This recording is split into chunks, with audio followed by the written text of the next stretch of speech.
Welcome back, summoners, and nice to see you for another ProGuides Wild Rift video. My name is Kirks, and for today we are going to show you 5 broken item builds that are bound to make your win rate skyrocket. So let's not keep you waiting for too long. First up, we have Corki, and he's still as strong as ever.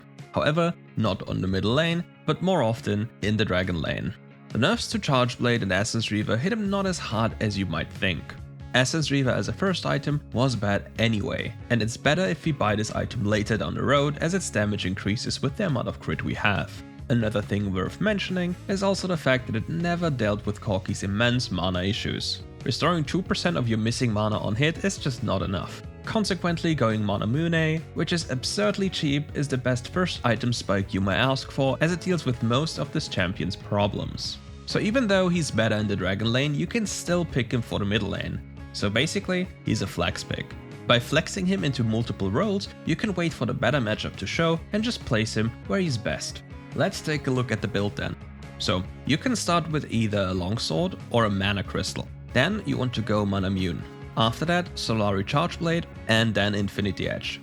Both of these items are interchangeable, and you can think, okay, what do I need more right now? Do I need more AD in the form of Infinity Edge, or can I just auto-attack more often? And if the answer is if you can auto-attack more often and weave your spells in auto-attacks, then Solari Charge Blade is the best second item you can ask for. After that, you simply build the item you haven't built then. After that, you want Void Staff, Essence Reaver, and you want Gluttonous Boots with Stasis or a Protobelt enchant. To make the decision between both a bit easier, you want to go Stasis if the enemy team has a lot of engage that you need to deny by pressing Zhonya's, or if they have a Z for example. Otherwise, if you're already snowballing, Protobelt can be a game breaker, because with Protobelt you can go for more picks, even as an AD carry. For runes, you want the typical Conqueror Page, Brutal or Champion, Hunter Titan or Adaptive Carapace, and Sweet Tooth or Mana Flow Band. And before we continue with the video, let's take a small break for our question of the day. How do you think about Essence Reaver as an item? Let us know in the comments below. Next up comes a champion that has been collaterally buffed by the Luden's Echo buffs. It's actually quite insane that they didn't think about nerfing him when they buffed Ludens. It's quite a joke, to be honest. Even prior to the Luden's buff, this champion has been an absolute monster. He can solo deny anything on the map. Any objective the enemy team wants to take, he can completely stop. And the best thing about it, he can do it from relative safety. Nothing can get close to him unless he makes a mistake. And even then, he still has access to his little satchel charge, which he can use to just bounce away. So whenever you're planning to play in a more competitive environment, make sure to ban this champion. You don't want to play against it, ever. And if you don't believe me, play against it once and then you will see for yourself how it goes. And let's talk about the build now. As previously said, we are going for the Luden's Echo Rush. We need this item as it's broken as hell. Afterwards though, we do something special. We go for the Tear of the Goddess. Keep in mind, since we only have Ludens, our mana issues are quite severe. So to fix that, we're just going for a Tear of the Goddess. But the most important thing is, we are not going to complete the Archangel Staff as of yet. So after buying the Tear, we are going for Rabadon's Death Cap. After that, we want the Void Staff and Infinity Orb, and only then we finish the Archangel Staff from Tear. This way we can guarantee the most damage possible. And for boots, this is kind of a no-brainer. We want Boots of Lucidity, and for the enchant, it will most of the time be Stasis. The reason for this is rather simple, we just want to stay alive. For runes we want to take Airy, Champion, Hunter Titan, Adaptive Carapace, and Sweet Tooth or Mana Flow Band. The reason for Arius is that it scales very well with AP, and since we are primarily focused on poking and not really auto-attacking, this rune helps us poke out the enemy quite heavily. For Champion, since I've already told you we are very hard to kill, therefore taking Champion is like something you should always do, since it scales so very well with our Champion. Nonetheless, you can still go Conqueror if you feel like you're not going to accomplish much by going Airy.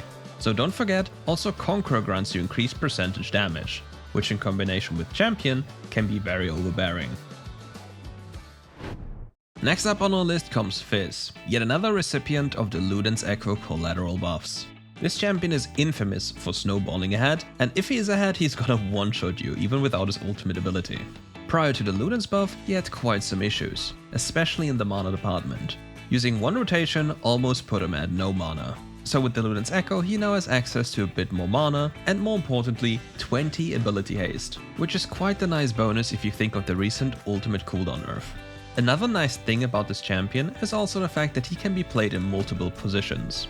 For mid lane, the build doesn't really change for both positions, but the runes do change. So let's start with the build first. In any case, you want to go Luden's Echo. It's just too good on your champion. Afterwards, you want to build Rabadon's Death Cap. The ability power amplification is just insane. After that, you want Void Staff and then Lichbane. And now you have to make a decision. You rather want the Infinity Orb or the Nash's Tooth. To make this decision, you just have to ask yourself, okay, are you going to one-shot an enemy and looking for picks, or do you want to split push? Because with the combination of Lichbane and Nash's Tooth, you'll take out towers in seconds. And last but not least, time for the boots. Yet again, you want boots of Lucidity, and in this case, with a Stasis enchant. The more ability haste, the better on your champion. And now let's speak about runes. For the jungle role, you want Fleet Footwork. Since your champion simply dies to monsters, you can only clear one side. After that, you want Brutal, Hunter Titan or Adaptive Carapace, and Hunter Genius.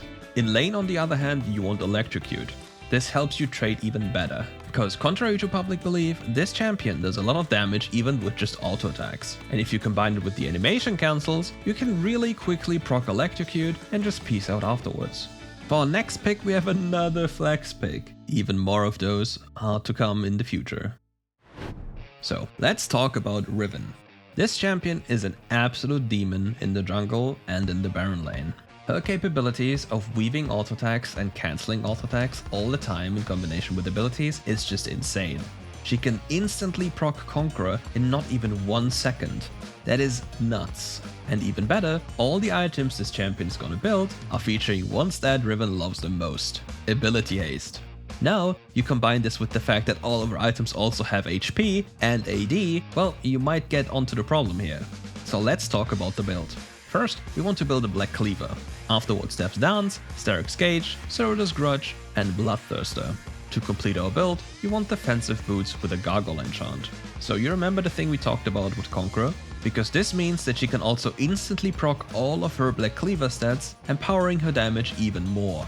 So for runes, take Conqueror, Brutal or Vampirism depending on what you think you need, Hunter Titan or Adaptive Carapace, and Hunter Genius. Because as I've told you, Ability Haste is just broken on this champion. Last but not least comes a champion that is not really popular with a lot of people, and I'm talking about Singed. This champion is infamous for his relatively weak laning phase, however if you get to leave lane, you're finally unleashed and can actually play the game. So how does this game even look? Well, most of the time you're either running into the enemy team or you're running away from the enemy team. That's literally all your gameplay. Nonetheless, it's really fun. And to make sure you can do that even better, you need the best items possible. Since Liandry's got heavily nerfed yet again, it's simply not worth building anymore. So we can rather focus on more utility-oriented items, which on the other hand make us even tankier. So let's take a look at the items. So, for items we go Rod of Ages, Rylai's Crystal Scepter, Deadman's Plate, Abyssal Mask or Force of Nature, Morellonomicon, and Defensive Boots. For the enchant we either take the Gargoyle or Protobelt enchant. In the rune department we want Conqueror or Fleet Footwork. Weakness, Hunter Titan, Adaptive Carapace, and Sweet Tooth. So let's talk about the synergies here. Rylai's Crystal Scepter applies a slow on your poison, which means if you're running away and they're chasing you, or if you're running through them and they're getting hit by your poison, weakness applies to all of them, which means you and your entire team deal 5% increased damage. To make it even easier for you, you want to focus on movement speed oriented items. For example, Deadman's Plate. Other than that, you can go for more supportive items such as Abyssal Mask. Especially if you have something like a Brand or a Ziggs, this item will help them out quite a lot and will help you at the same time. And be very careful with leashing on this champion. If you do so, you might lose your lane already. And with that, we conclude today's video. Thank you all for watching, and if you enjoyed the video, make sure to leave a like and subscribe to the channel. See you next time.